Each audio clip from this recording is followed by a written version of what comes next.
Hoya Curtisii vs. Krohniana. My Hoya Curtisii is a real drama queen. It thrives in bright, indirect light and throws a tantrum if I forget to water it regularly. The leaves are these adorable, plump hearts that feel like little velvet cushions. It grows quickly and loves to climb, so I have it cascading down a moss pole. It hasn't flowered for me yet, but I hear the blooms are like tiny porcelain stars. Hoya Krohniana, on the other hand, seems much more chill. It tolerates lower light levels and doesn't mind drying out a bit between waterings. The leaves are flatter and a little more pointed than the Curtisii's hearts, and they have a beautiful, marbled variegation. It's a slower grower than my Curtisii, but it seems happy sprawling out in a pot. See more 566 species in genus Hoya at monsteraholic.com. Hoya Curtisii vs. String of Hearts.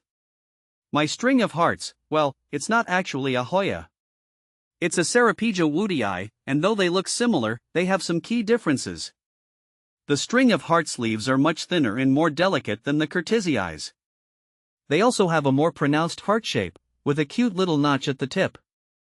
This plant is a total drama queen too. It needs consistent moisture and hates anything but bright, indirect light.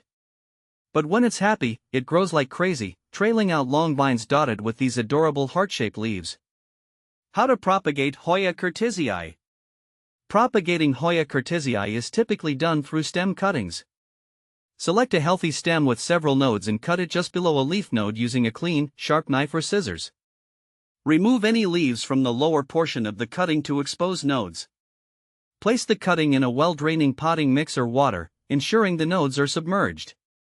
Keep the cutting in a warm, bright location with indirect sunlight and mist regularly to maintain humidity. Roots should develop within a few weeks, at which point you can transplant the cutting into a pot with soil. How to care for Hoya Curtisii? Caring for Hoya Curtisii involves providing it with the right environment and attention to ensure its health and growth. Here's a guide on how to care for this beautiful plant. Light. Hoya Curtisii prefers bright, indirect light. Place it near a window where it can receive plenty of filtered sunlight throughout the day. Avoid direct sunlight, especially during the hottest parts of the day, as it can scorch the leaves. Temperature. Maintain a consistent temperature range for Hoya Curtisii, ideally between 60 degrees Fahrenheit to 80 degrees Fahrenheit, 15 degrees Celsius to 27 degrees Celsius.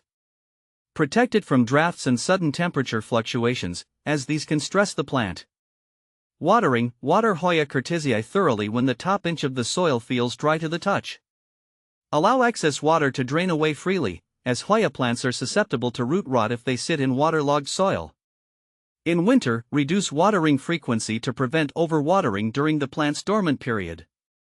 Humidity. Hoya Curtisii appreciates moderate to high humidity levels. You can increase humidity by misting the leaves regularly, placing the plant on a humidity tray filled with water and pebbles, or using a room humidifier.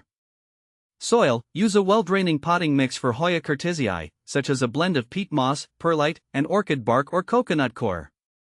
Ensure the pot has drainage holes to prevent waterlogging. Fertilizing. Feed Hoya Curtisii with a balanced liquid fertilizer diluted to half strength every 4 to 6 weeks during the growing season, spring and summer. Avoid fertilizing during the winter months when growth slows down. Pruning. Prune Hoya Curtisii to maintain its desired shape and size, as well as to remove any dead, yellowing, or leggy growth.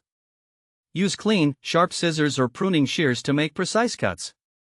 Support. Provide a trellis, moss pole, or other support structure for Hoya Curtisii to climb and vine. This mimics its natural growth habit and encourages healthy growth.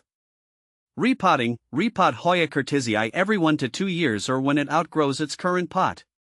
Choose a slightly larger pot with fresh potting mix, and carefully transfer the plant, being mindful not to disturb the roots excessively. Pests and diseases. Keep an eye out for common pests such as aphids, mealybugs, and spider mites, and treat them promptly if detected. Ensure good air circulation around the plant to prevent fungal diseases. By following these care guidelines, you can help Hoya Curtisii thrive and enjoy its beautiful foliage and occasional clusters of fragrant flowers. Is Hoya Curtisii rare? Hoya Curtisii is considered rare in cultivation compared to some other Hoya species. It's sought after for its attractive foliage and delicate flowers, making it a prized addition to any collection. Is Hoya Curtisii toxic to cats? Hoya Curtisii is non-toxic to cats, dogs, and other pets, making it a safe choice for households with animals. However, ingestion may still cause mild gastrointestinal upset, so it's best to keep pets away from the plant. What do I fertilize/feed Hoya Curtisii? Feed Hoya Curtisii sparingly during the growing season with a balanced liquid fertilizer diluted to half strength. Apply fertilizer every 4 to 6 weeks to avoid overfeeding, which can lead to salt buildup and root damage. Withhold fertilizer during the winter months when growth slows down. What type of soil does Hoya Curtisii like? Hoya Curtisii prefers a well-draining soil mix that retains some moisture but doesn't become waterlogged. A mix of peat moss, perlite, and orchid bark or coconut coir works well. Alternatively, you can use a commercial potting mix formulated for epiphytic plants or succulents. Why is my Hoya Curtisii yellowing? Yellowing leaves on Hoya Curtisii can be caused by various factors, including overwatering, underwatering, poor soil drainage, inadequate light, or pests. Assess the growing conditions and adjust watering, lighting, and humidity levels accordingly. Trim off any yellow or dead leaves to encourage new growth. If pests are present, treat the plant with insecticidal soap or neem oil according to the manufacturer's instructions.